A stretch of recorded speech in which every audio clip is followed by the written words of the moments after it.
Hi, this is Francisco Gonzalez from Grundislav Games, and I am a solo indie developer based in Brooklyn, New York.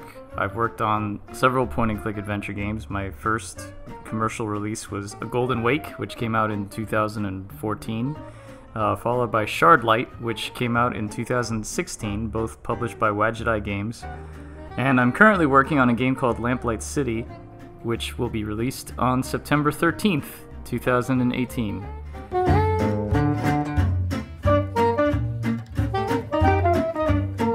And Lamplight City is a detective game in which it's okay to fail. It's a detective game that's set in an alternate 19th century Victorian steampunkish past.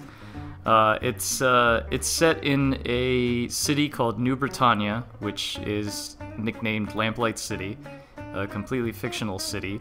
And in this game, you play as a former police detective turned private investigator named Miles Fordham, who at the very beginning of the game suffers a tragedy in the loss of his partner, Bill. But Miles starts hearing Bill's voice, and he's tormented by Bill's constant talking as well as the guilt of his partner's death, because he feels that he blames himself, or he feels guilty for the death of his partner. And so Bill nags him to find the person who's responsible for his death, but the trouble is that Miles has no leads to find this guy.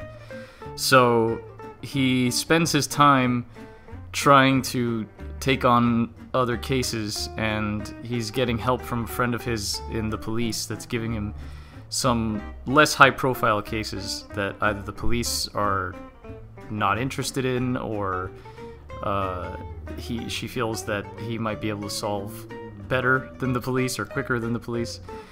And so he's doing this both to keep himself busy and to take his mind off of Bill constantly talking to him, and also because he hopes that he'll find some sort of lead to this person that he's trying to track down.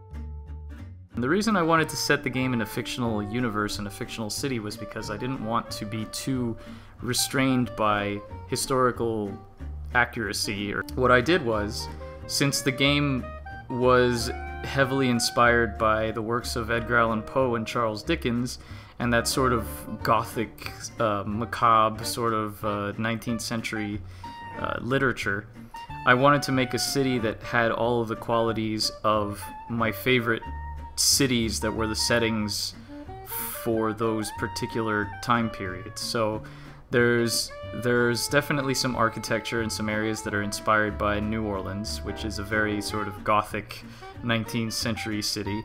And there's also bits that are reminiscent of 19th century Victorian London, and also New York. And so it's kind of a mix of everything without being restricted to being a particular city. Visually, it was inspired a lot by the artist John Atkinson Grimshaw, who was a Victorian artist well known for painting night scenes. And I just really like how he uses light and shadow and color to make these very moody, atmospheric, evocative night scenes. And so I took a lot of inspiration for that. I really wanted to try and emulate that and make the player feel like they were walking around a John Atkinson Grimshaw painting while playing this game. And of course I would be lying if I said that the first Gabriel Knight game wasn't an inspiration. I used the aesthetic of the close-up portraits against the black screen because I thought that it was, for this game, this type of game in particular, where talking to characters is so important, I thought that it was important, or I felt that it was important, that you should be able to see the characters' faces close up, and that you should focus on the characters' faces rather than have the portraits appear on screen with the rest of the characters. I thought that isolating them against the black background would let you concentrate on them more. The game is split into 5 different cases. As I mentioned before, Miles is getting cases from his contact in the police.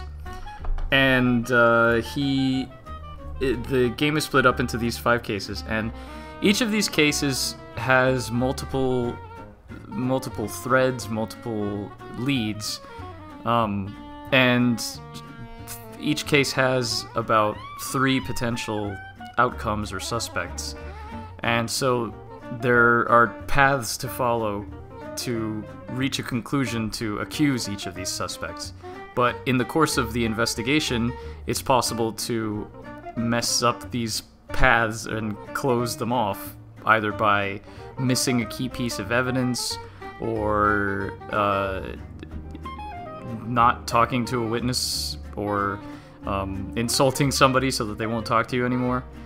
And if you close off a lead, you can either pursue another one, or if you close off all of your leads, you then can declare the case unsolvable and move on to the next one. And if that happens too much, then the game will, the story will change, and the game will actually end prematurely and have a special ending for that. But the choices that you make and how you treat people and who you accuse and things like that can come back to haunt you.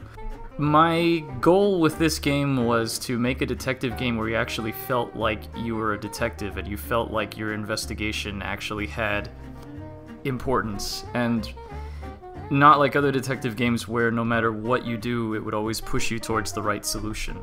The main concern of mine was not to have a disconnect between the player character and the player, because too often in detective games, if the detective comes to a solution before you do, you don't really feel like you're controlling this character. You just kind of feel like you're pushing them along and they're making all the deductions and they're solving the mystery themselves before you are.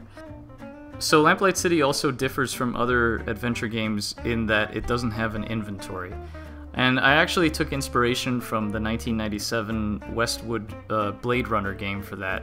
That was a game in which you played as, obviously, a Blade Runner, and you went around investigating crime scenes and hunting replicants.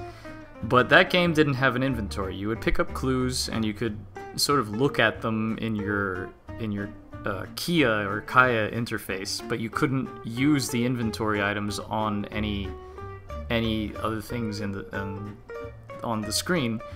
And I remember when I played it back in 1997, I thought that was really strange, but it worked because the game had other things that it focused on. It focused on, obviously it had analysis of photos and things like that, but just the idea of not having an inventory was interesting to me. And I also thought that I didn't think that inventory puzzles really necessarily had a place in detective games, because if the focus is on investigation and interrogation, I didn't think that having to pick up a bunch of items and then find uses for them was necessarily fit. I mean, there are some instances in which you pick up tools and you can use them, but it's a bit of a streamlined interface in that it's a context-sensitive cursor, and essentially it still keeps the ability to have traditional puzzles, but it takes out the middleman of just opening up the inventory,